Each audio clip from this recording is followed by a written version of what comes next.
Welcome back to Kingdom Builder. I'm your host, Jay Heilman. Thank you so much for joining us today. And if you have not been to the movies lately, there's a great new movie that's came out today. It's called The Hill, and it's based on the real life story of Rickey Hill, a young man who defied impossible odds of making his dream come true of playing in Major League Baseball. The film stars legendary actors Dennis Quaid, Bonnie Bedelia, and Scott Glenn alongside Colin Ford, Joelle Carter, and Siena Bjornerud, and is a must-see film. And joining me today from the film is director Jeff Celentano. And how are you doing today? Excellent. How are you, Jay? I'm doing good. We had a big premiere last night in Augusta. That's where I'm at right now. It's the town we shot the film in, and most of our crew and cast were from here. And it was amazing. The mayor of Augusta, Georgia, introduced the film. And one thing I wanted to say, you forgot one person in the cast, Randy Houser, the country singer. Yes. He was special. And he also Yeah. did the song at the end of the film over the titles. That's Randy's song he gave me from his new album. Oh, okay. That's awesome. Well, I actually, my co-host for Kingdom Builder and Kingdom Builder TV, Kelly Mead, actually pointed that out to me. She said that she mentioned Randy Houser in the movie, and of course, I'm a rocker. I grew up listening to rock music, and I love classic rock. I'm not as familiar with the country artists, so when she said that, I had to look him up, and it good music. And as you pointed Good. out, he's got that song at the end of the movie there. Yeah, and if you see him in concert, it's like watching Springsteen. I mean, I call him the country Springsteen because he just brings the house down, man. He really rocks the house. It's crazy. Yeah, well, this film is a great film, like I said, and 2023 so far has proven to be a great year for the faith-based film, with films like Sound of Freedom having tremendous success, and upcoming films like Never Give Up and The Blind. We have some great inspirational and impactful films that have come out this year and hitting theaters. And Jeff, your newest movie is called The Hill, as we mentioned. It's theaters today. And for those who've not heard of it yet, can you tell us a little bit about the film and how it came to you? Yeah, it's probably one of the most inspirational stories I've ever read in my life. When I read the script, I had to make the movie. It just got inside me. 17 years it took me to get it made. Up until today, it's probably 20. At getting it released, and it was the most inspirational thing I've ever read. I mean, it's about this little boy who was crippled with leg braces. Nothing could stop him. His father was against him playing baseball. He hit 2,000 rocks a day on a railroad track. So he got very good at aiming a rock. Of course, he had this power. He was very strong, so he had a power swing. And he obviously wanted to transition into baseball, but his father was a preacher.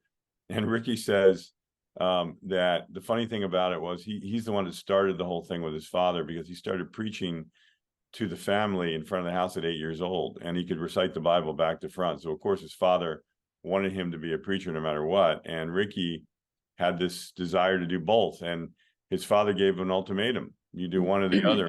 He said, I got to do both. I can't do one without the other, because God put me on this planet to play baseball, and he also put me on this planet to preach. So so he goes on this journey through all kinds of obstacles you can't imagine. I mean, bullying and everybody telling him he can't do it. It's never going to happen. He'll end up in a wheelchair if he tries to play baseball. And after he takes his leg braces off, he starts to get his legs back, and he starts to run, and he becomes an all-star player in high school. And when the scouts come to look at him because he's getting some notoriety, he trips over a sprinkler head and breaks his ankle. And while he's in the hospital, they find out he has degenerative spinal disease. He has the spine of a 70-year-old man. So everybody's just against him playing after that. I mean, they say it's over, and he has a cast on his legs. He just got operated, and the tryouts are in 2 months. So he ends up going and trying out for the major leagues with all that against him. And Rickey will tell you, when he got to the tryouts, he was hitting home runs over the fence, but because he couldn't run, they weren't going to bring him to the main field. There were like 2 fields. And actually, I think there were 3, he says, but I think in the movie we just made it 2 to make it simplified or more believable.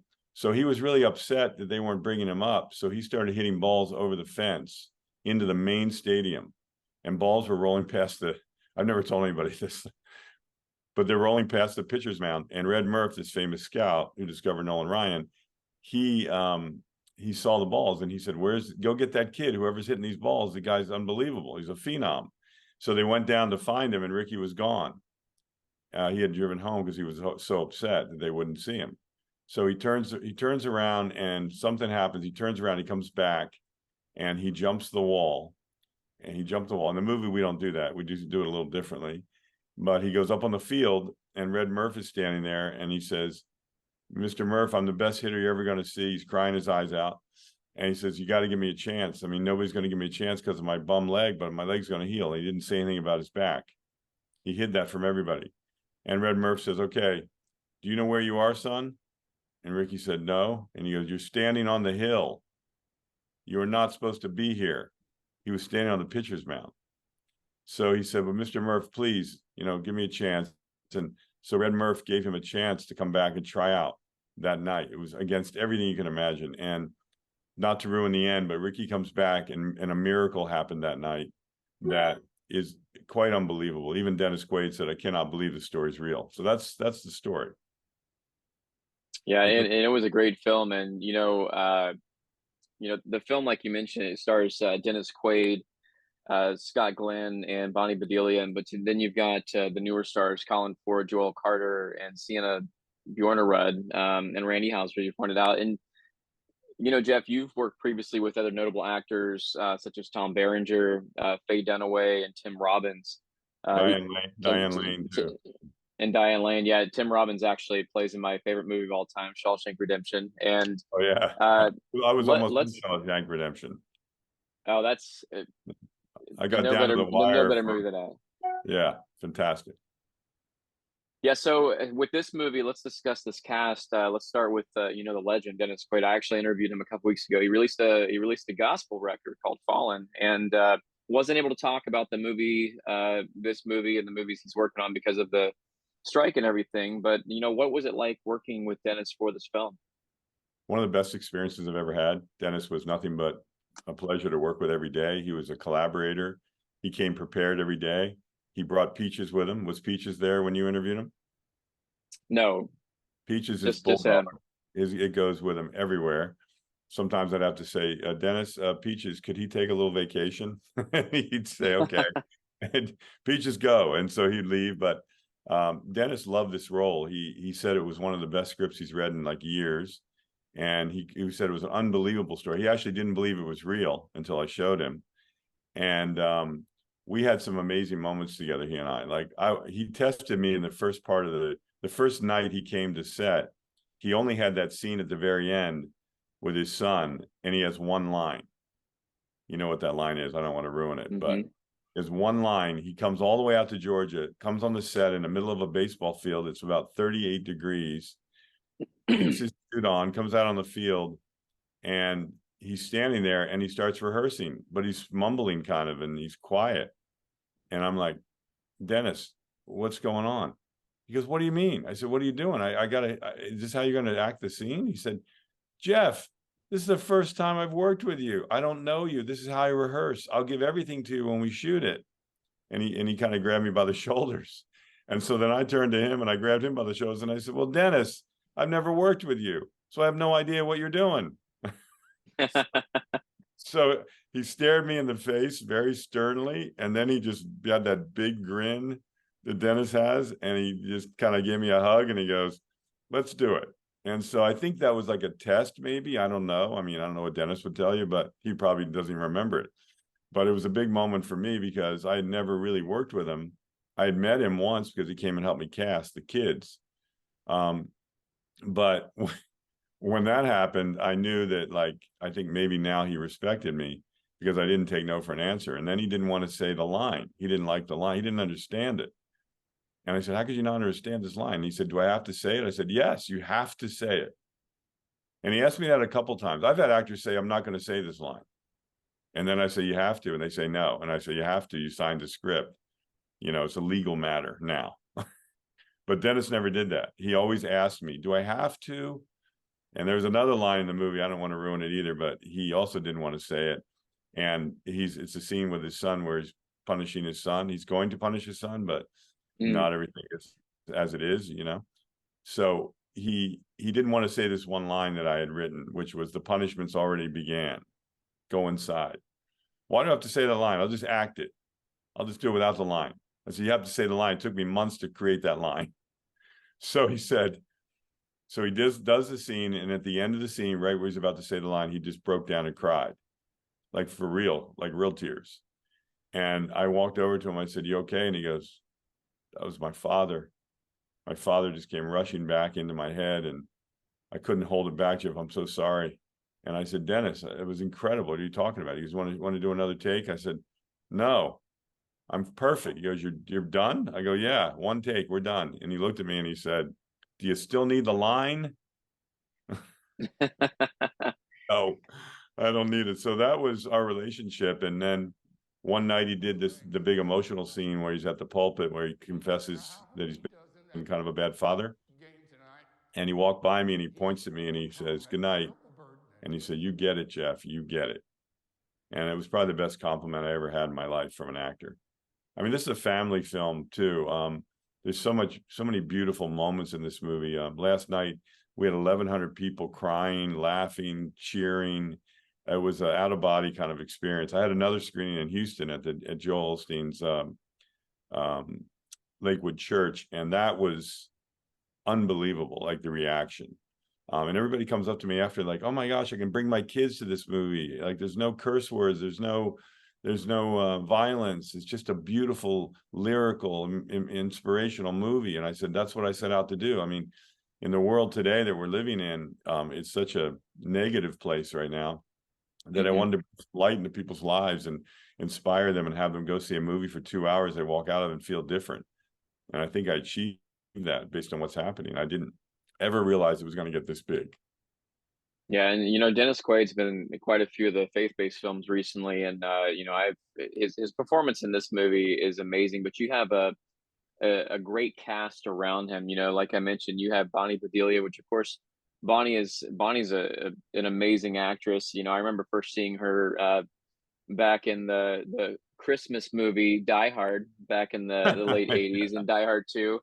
And of course, Scott Glenn, who I remember first seeing in Backdraft and Silence of the Lambs in the early '90s.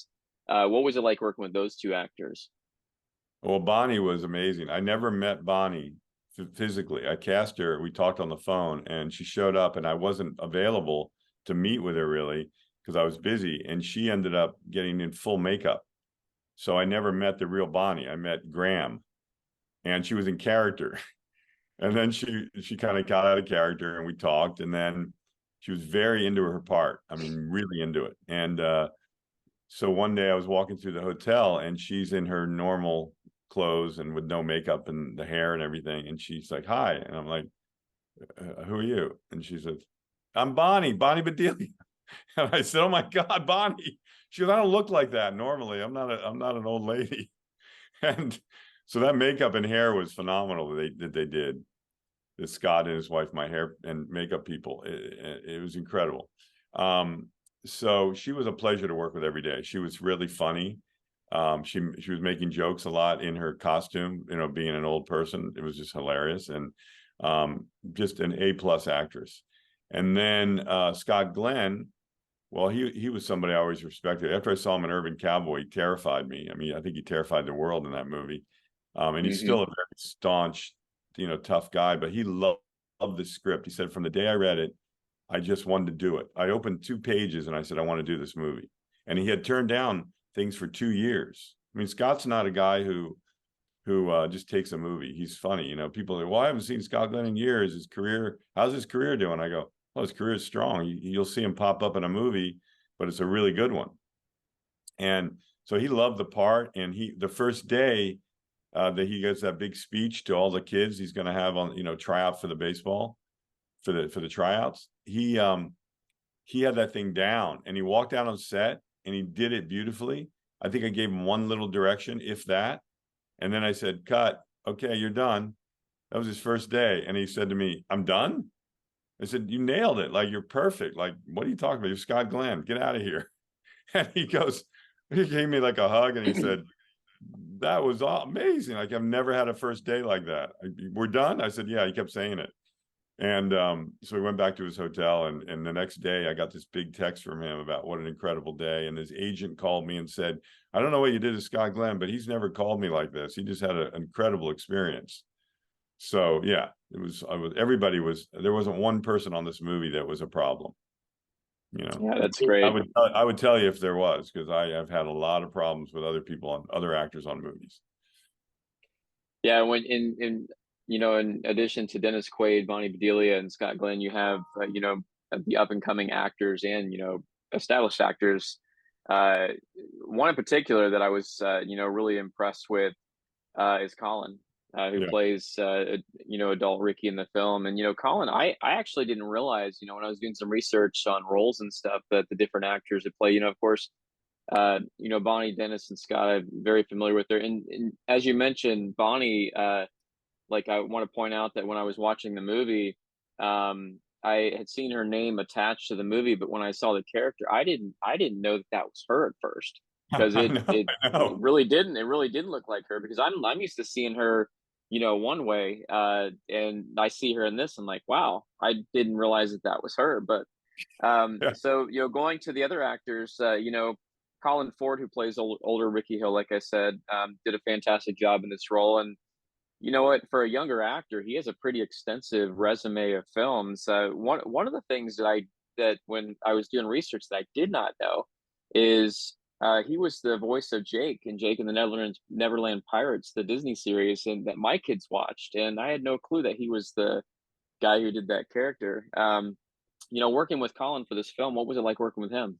Oh, unbelievable. He's a really close friend of mine today. We talk all the time. He committed to the part like no other. I mean, he went out and he learned. We had a baseball coach for like 4 months that trained him. He worked out to gain more body mass because he had to be a power hitter. He was completely committed every day, and a pleasure to work with. Never a negative word. Always full of love, and he's an amazing kid. Like what you see in the movie is really who Colin is in every way. He's not playing himself, but he's put himself into that role 100%. Just immersed himself in it. And it was funny.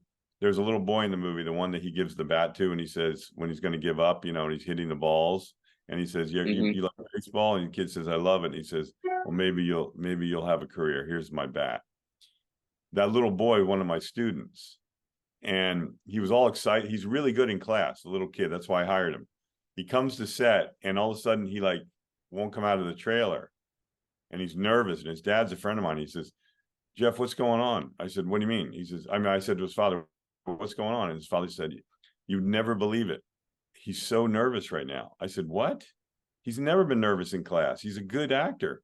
He's like 8 years old. And he said that when he saw Colin Ford, he had no idea that he was acting with Colin Ford. He idolizes Colin Ford from the for the TV series Daybreak. He loved that Yeah. show. And when he saw Colin, he just panicked. Like, I have to act with Colin. Like, he didn't care about Dennis. He didn't care about anybody. But as soon as he had to act, so I told Colin, this kid thinks you're like a huge movie star, and he's so enamored with you, and he's so starstruck that you have to talk to him and warm him up because he's frozen. Like, it was weird. So Colin went and talked to him and gave him a little hug, and they hung out a little bit and went to eat. They ate together, and then when we got to shoot the scene, it was all good. But I wasn't ready for that one. That's cool, and that's really cool when you have an older actor kind of take one of the younger actors under their wing and kind of walk them through that. I think that's cool, and I've heard Yeah. those kind of stories before on other movie sets where you have a veteran actor who's like really taken one of the up and coming actors, under their wing and kind of showed them the ropes and like made them feel more comfortable and the role that they're doing and just everything they're doing on set. And I think that's really cool. That's a cool story. And the other two actresses actually that round out the main cast is Joelle Carter and Siena Bjornerud. Stellar performances from both ladies. What was it like working with these two? Well, Sienna came to me through a friend of mine, Jeff Goldberg. He's her manager, and he sent me a list of actors he had, and I saw Sienna because I was looking for Gracie. She had to be really special. And I saw this face and I thought, man, she's really beautiful. Like, she's an interesting too. He said, oh, she's just a unbelievable girl, Jeff. She's a singer. She's only done like one other movie, but I am pushing her everywhere. She's up for so many things. And I said, this could be crazy if this worked. I've been looking for Gracie for weeks. And so I gave her the scene and she auditioned it. And when I saw the tape, I was like, oh my gosh, she did everything I wanted her to do. She even got the accent perfect. And so I hired her, and working with her, she was an angel every day. I mean, Colin loved her. He's like, where did you find her? Oh my God, she's amazing. She's better than I pictured Gracie. And then Joelle Carter, that was a no-brainer. I mean, I'm a fan of Justified. I loved Ava Crowder, and she wanted to audition for me on camera like we're doing right now. And I said, you don't have to audition for me. You're hired. Like, I would never put you through that. Your acting is incredible. No. I want to audition for this movie. I have to show you what I can do. So she did it, and she did that scene where she tells Dennis, you know, how many miracles do you need? Mm. And she was crying, and she was in her living room doing it. And I was just watching this with my casting director, and we both looked at each other. We were like, what is going on? And she said, I don't know. It just came over me. I mean, I didn't think it was going to get that intense, but it was even more intense than in the film, which I think is apropos, because in the film, it just works the way it is. But and I hired her immediately. So working with her every day. To me, she's probably one of my favorite characters in the whole film, and her acting in the film is one of my favorites. She's so understated. She's like, she's not scared to play a character where she disappears a little bit. She's like the wife of Dennis, and she kind of just played the part of the mom. She didn't try to be better than anybody. She didn't try to go for an Academy Award winning performance, although she could for that performance. She was so amazing. But if you watch her in the movie closely, she's working all the time, and she's playing every little moment like it really was happening. She's incredible. I want to hire her on everything I do. Yeah, it was a great performance. And, you know, we've been talking about this film for a little while. Why don't we go ahead and look at a trailer for the film? This is the trailer for the new film, The Hill. You can't play baseball. But when I swing that bat, I ain't crippled no more. Tie game, bottom of the ninth. At bat, Rickey Hill.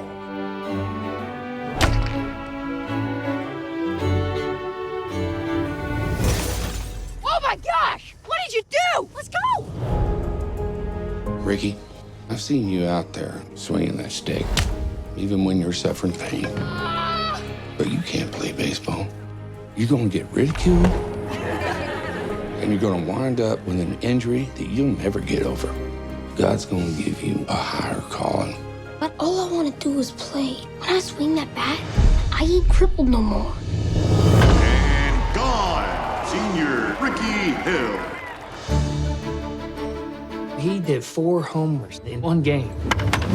Son, you might be better, but you are not healed.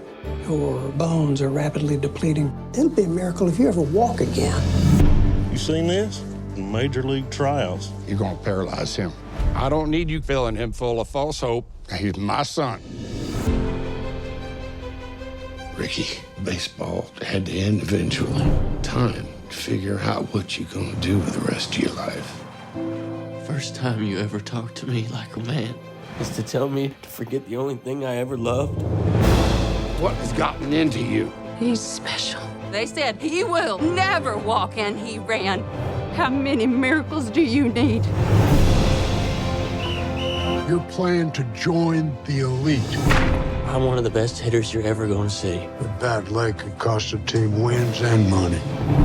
It's all stacked against me. If you don't try, you're gonna die inside. I want my dreamer back. All your hopes, I cannot do this alone. dreams, It's your time, Rickey! determination, and sacrifices have come down to this.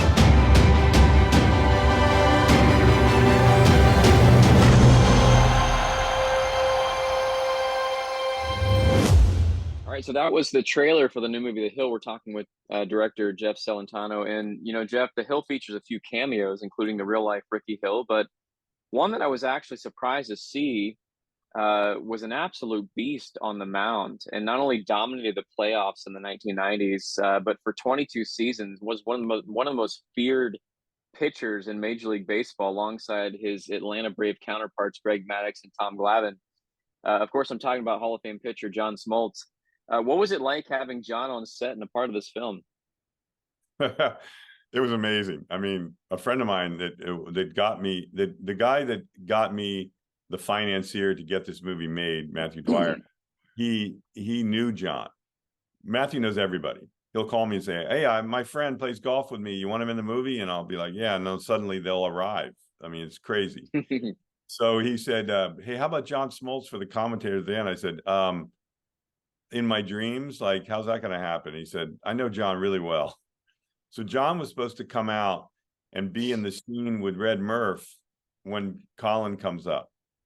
And we only had a few lines for him there, just as a cameo, like one of those magic surprise cameos. We thought it'd be really interesting and funny. And I think he had I don't know if it was a death in the family or he had a family emergency, but he couldn't come. And we were all devastated, like, oh, he can't come. And we had to give somebody else that part. And then he kept calling and saying, "I want to be in the movie. Is there any way I could get in?" And I said, "No, we're done. The movie's over." And we had a commentator's voice in there, but never photographed a person in the box, you know? And so we thought, wait a minute, why don't we just film John as the commentator, and we'll go to Atlanta, we'll rent a little studio and we'll shoot him in there and we'll just cut it in.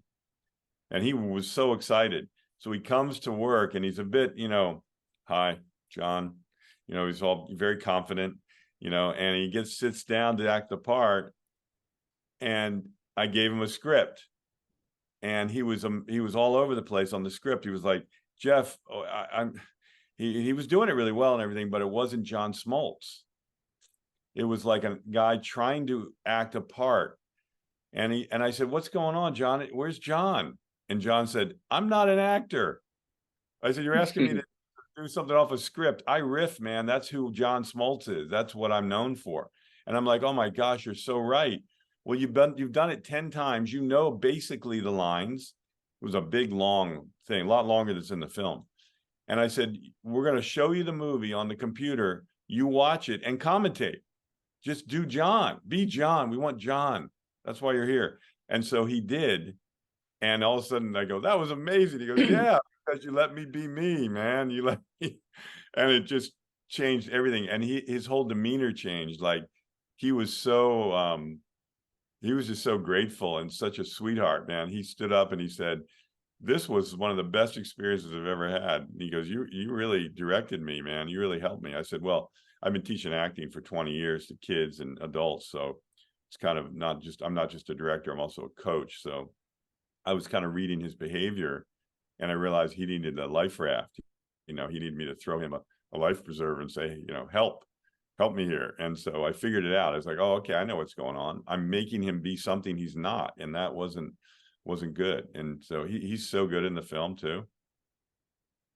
Yeah, I was just surprised to see him in there. And you mentioned that he kind of ad-libbed, or like kind of made those lines his own, the way that he delivers stuff. And I do that a lot with interviews and stuff. I've been doing this for 15 years now, and when I first did this, I would get suggested questions from publicists about what to ask in interviews. And I'm like, when I'm reading these questions, it's like I sound like I'm reading off a cue card. So what I would do is I would write out what I was going to say in the way that I say it, and kind of like go off the cuff there. So I feel you on that one. I would probably have a hard time like sticking to a line. I'd have to kind of ad lib it and kind of add my own like touches to it. So it sounds like that's what John did for this film. And Yeah, I mean, you wrote some notes and things probably for this interview, but then if I had sent you a script and said, "Hey, do these lines this way and do the interview my way," you'd be like, "Okay." And then you do it and you'd be like, "I can't be me." Yeah. Well, you're a director, man. I'm sure you could probably get stuff out of me that I may not have thought I had. And and speaking of directors, I've actually interviewed a couple directors in the last couple months. I interviewed recently Sound of Freedom director Alejandro Monteverdi about that film, and Andrew Hyatt director of the movie The Blind that's coming up here at the end of September. And I asked them both this question. Although you got your start in front of the camera as an actor, you've kind of shifted your attention to the director's chair. Are there any directors that inspired you personally when it comes to directing that's kind of led you to where you are now? Oh yeah. Well, Robert Altman was always one of my favorites, and he ended up being my mentor because I did The Player with him. And then I told Bob I wanted to be a director, and he said I was out of my mind. And then he took me under his wing and let me shadow him. And then I'd go in the editing room and sit with him, and he inspired me amazingly. And then, funny enough, my first movie, I tried to put every kind of movie in one movie. It was called Under the Hula Moon. I tried to put action, drama, comedy, horror, all in one movie, and it scared Hollywood. I was with a big agency, and they said, your movie's great. People are blown away by the imagination, but they're terrified. They don't know if you're going to do a Santa Claus movie and kill Santa Claus off or something, So I'm just trying to show them I can do every genre. They said, well, they need to put you in a box. They want to have you on one lane. So one of my favorite directors is Robert Zemeckis, because he does that. I mean, he did Forrest Gump, but he also did What Lies Beneath, a thriller. I just did a psychological thriller in London that's coming out called Blackwater Lane, a very Hitchcock type movie, not horror. It's more of a intellectual psychological thriller. And so I've done everything from action up, but this is the movie. These are the movies I really like. David Lean was another director that I loved. I'm always trying to shoot big stuff to show that I want to be an epic director. I'd like to make a huge war picture one day and have that scope, be able to show that. Those are my real favorite directors. Yeah. Yeah, those are great directors. And coming from in front of the camera as an actor, behind the camera as a director, I'm sure that process is probably a lot different. And with this film in particular, with The Hill, my question is, did you find it more challenging to bring a real life story to the camera as opposed to one that's based on a fictional script? What was the process like for you? Well, I wanted to make it accurate, not only in the baseball. That was really important to me. I wanted every baseball player to see it and be able to judge it and say, this is real. That was super important. And then Rickey's story, I wanted to be true to his story. Sometimes you can't, and you can't give the person life story that has the life story. You can't give them everything they want. But Rickey was never in my way, and I told him I never embellished anything. I didn't have to embellish anything. All the story is totally true. The only thing that we changed was the beginning when the little boy hits the windshield. That didn't happen. He actually shot it over a radio tower, a small one, but he shot it over there, and it was too hard to figure it out. We couldn't find a location to make that work. Ray lived across the street, and he saw it happen and came over and talked to him. So we came up with that scene, which gives the same thing. It's just more interesting. But that was the challenge, just trying to make sure that I stuck to the real story and stayed true to Rickey's story. And I think that's important because, you have a lot of films that are based on like real life and, real life events and stuff. And sometimes it can be hard to accurately portray that on film. You have to use creative things in order to put the movie together and make it appealing to movie fans. So, watching this film, I thought it was great. And, the film comes out today. And in closing, Jeff, we all know opening weekend is critical for any film. And when people make plans to see this film this weekend, what is the biggest thing that you want them to take away from it when they leave theaters? Well, two things. One thing I can tell you is I've never said this before, but after last night's screening with 1,100 people, I can say it honestly and be confident. If you go see this, if you don't see this movie, you're really missing out from what people tell me. And if you go see this film, you will walk out feeling different. That's for sure.